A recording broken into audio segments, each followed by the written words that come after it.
Hello friends, today we are going to start with our fifth semester subject, that is department level subject called as design of jigs and fixtures. Now first let us understand what is design of jigs and fixtures.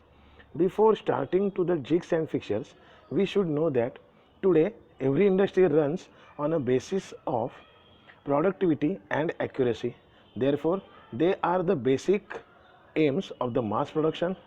Now, let's consider that one gets an order of say 1000 products and there needs to be 3 or 4 holes on the product. Now, in such case, designer will try to draw every single hole with the help of squares, straighteners, etc. But since we know the production techniques, it is not possible to conduct every time trial and error method on 1000 component, and since it is a mass production, the accuracy is the main problem in such case. In doing so, it increases the workload on the operator. Therefore, interchangeability is the chief advantage, but is there any solution? Likewise, can we develop a device that will say that yes, the 1000 components that we are going to make are of same length or of same time? For example, an arrangement in the wooden box or arrangement in the metal box incorporated with the help of bushing or some sort of guiding tools, etc., that will help the additional responsibility of maintaining the accuracy of the whole towards operator. Therefore, it will be transferred to the jig. Let us understand what is exactly the jig and fixture. Therefore, we should go, instead of definition, we should go for exactly comparative analysis that will help us to understand what is exactly jig and fixture. Therefore, over here, comparison between jigs and fixtures. Let us first understand the definition. Jig is a work holding device that holds, supports and locates the workpiece and guides the tool for a very specific operation, whereas a fixture is a device that holds, supports and locates the workpiece, but we have to understand that it differs from the jig in a way that it does not guide the tool for the operation. Clamping. In the process of clamping, jigs are not clamped to the drill table unless and until large diameter holes. That means there is a specific condition of diameter of holes. Also, there is a necessity to move the jig to bring one bush directly under the drill, whereas fixture should be securely clamped to the table of the machine upon which the works need to be done. Also, there is no requirement of alignment as bush is absent in fixtures. Now move to the operations. In the jigs are special tools in operation, particularly in rimming, tapping and boring. Fixtures are specific tools used in milling, shapers and slotting machine. When considering for the gauge block are not necessary in the jig section, whereas gauge blocks are necessary for effective handling. Weight. Jigs are generally lighter in construction, fixtures are usually heavier in construction. Now let us understand what are the design considerations. The points that are taken into consideration for designing a product are as follows. A jig must be so strong that deflection in the jig should be as less as possible. The deflection that is mentioned includes the forces of cutting, clamping of the workpiece to the machine table, and the frame of the fixture should have sufficient mass to prevent vibrations during the machining of the jaw. Now my dear friends, it is a 8 mark or 5 marks question that will be asked in the exam, that what are the considerations for designing of jigs and fixture. The question will be turned or twisted like define what is jig fixture and elaborate the considerations, or define jigs and fixture and then elaborate what are the basic prerequisites to design a jig or to fixture. Another important design consideration is the clamping, which should be fast enough and require less amount of effort. Arrangement of clamps should be such that they are easily available. They should also have the arrangements for easy removal as well. In swinging of clamp is provided for removal of workpiece, the clamp should be swing as far as possible for unclamping the device. There should also be provision for easy removal of clip. This will prevent the interference of the chip with the operations on the workpiece, that is cutting operation. The clamps and support points which are to be adjusted in due course of time should be preferred of the same size. It will be better if the clamps and adjustable support points can be operated from the front of the fixture. If the surface area of clamping is more, it damages the workpiece. Now this is the condition that if the surface area of clamping is more, it will damage the workpiece. That means less area giving appropriate pressure will be required one.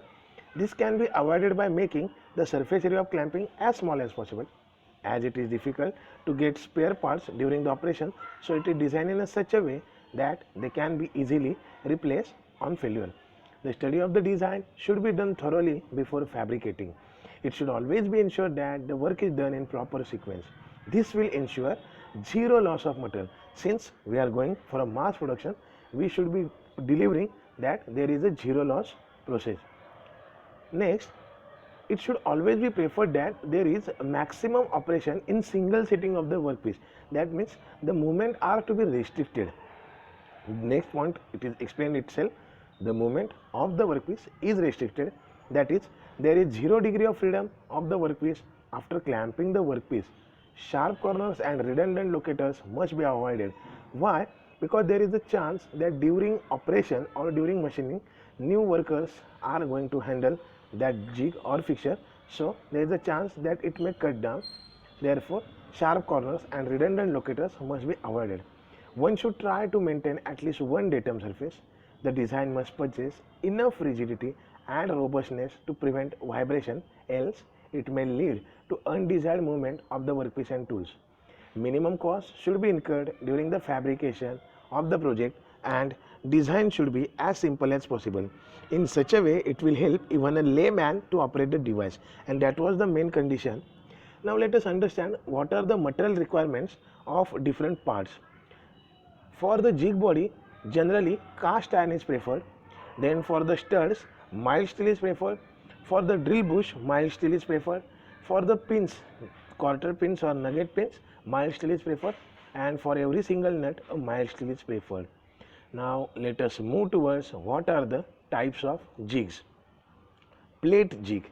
Now as you can see in the diagram, this is the plate jig where a simpler plate has been connected above the workpiece, therefore giving the dimensions to the drill.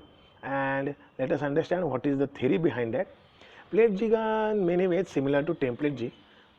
The only difference is that there is a location for built-in clamps for holding the work in case of template jig. Bushings may or may not be provided in template jig. The factor on which the availability of the bushing depends is the number of jobs to be manufactured. Plate jig can also made with legs which help in raising the jig off the table for machining of large work. This style is called as table jig. Now that means you can understand table jig, template jig and plate jig are the common types, only the difference is the legs have been provided. Okay, let us move towards another category, that is a leaf jig. Now it is somewhat complicated compared to template jig. You can see on the left hand there is a clamp nut, then next is a latch, next to that is a bush. The component is securely tightened in between the jig body with the help of this bush and arrangement. Let us understand this. The diagram of the leaf jig is shown. It is called as open type of jig. Here the top plate which is used to hold the job in its place is arranged in such a way that it swings about the fulcrum point as shown in figure 2. Therefore, it helps in clearing the path completely for loading and unloading the job to the device. The plate which covers the jig is called as leaf, latch or lid. Now this is a tricky question in the exam, that what is a leaf jig or what is a latch jig or what is a lid jig. You have to draw the same diagram. It has a drill bushes fitted into it which guides the tool to its right position. Now over here you can see the importance of the leaf jig. Moving to the next, box jig. There are otherwise called as channel jig. Now box and channel, these are the similar names. It is used where there is a drilling at a number of distinct angles, hence the part is to be held precisely while positioning the jig. The schematic diagram is shown in figure down. There are, let us see the diagram. Now this is a box jig. You can see drill bushing is given in order to position the drill up to the component. Box is given for the support. Next, bushing is fixed or secured with the help of a cam rod. The workpiece is tightly held in between these all components, and a cam attachment is given with handle. Now this cam attachment with handle will easily allow us to remove one component from another point. Let us understand. The schematic diagram is shown in figure 3.4. Hence, there are multiple locators placed on different walls of the box whose sole reason is to locate the workpiece securely while drilling is being carried out. Unlike leaf jig, the box is being closed by the pivot wall. One should always try to avoid placing bushing on the moving walls of the jig. This helps in better accuracy. Let's move. This is the 3D view of the box jig. Now the screw on the right side will be tightened or loosened in order to take the component in or out of the workpiece. Let's see what is clamping intended for. There are different types of clamps which helps in clamping of the jig at the required position. Clamp holds the workpiece firmly. This helps in better engagement of the job during operation. Various forces develop during the cutting operation. The clamping should be such that it will sustain these forces during the operation. At the same time, if clamping is so tight that it damages the workpiece, then it must be avoided. The timing required for clamping and unclamping of the device should be as less as possible. Why? Because we are running a mass production industry, and in the mass production industry, the time matters. Every second counts. Now, this clamping must also restrict vibrations and chattering during the cutting operation. You might have seen during your production process practicals that in the drill machine itself, when the component is loosely packed, either the component vibrates or there is a chirpy noise produced by the drill bit in the machining. Now you can see in the diagram the clamping has been provided.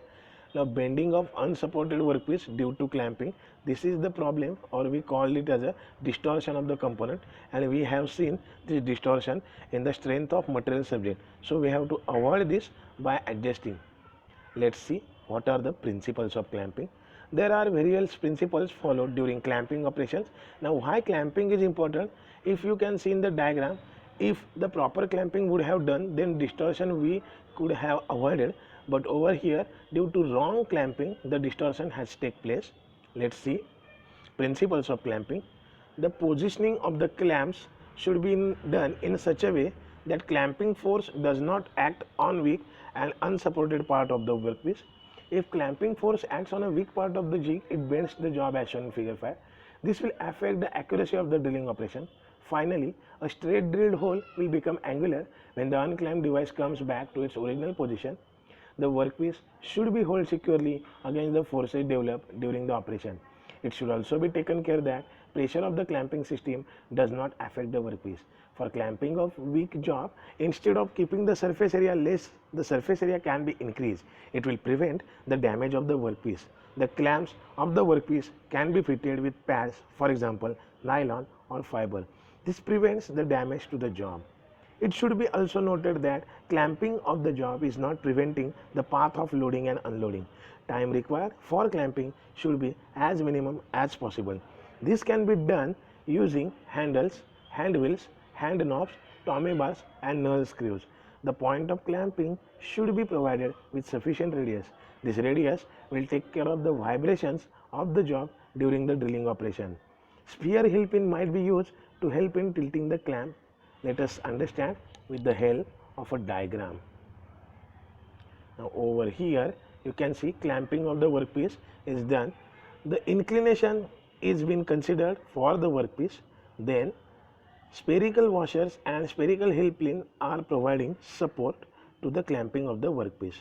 Now over here we are going to conclude the first part of the design of jig fixture module. Thank you.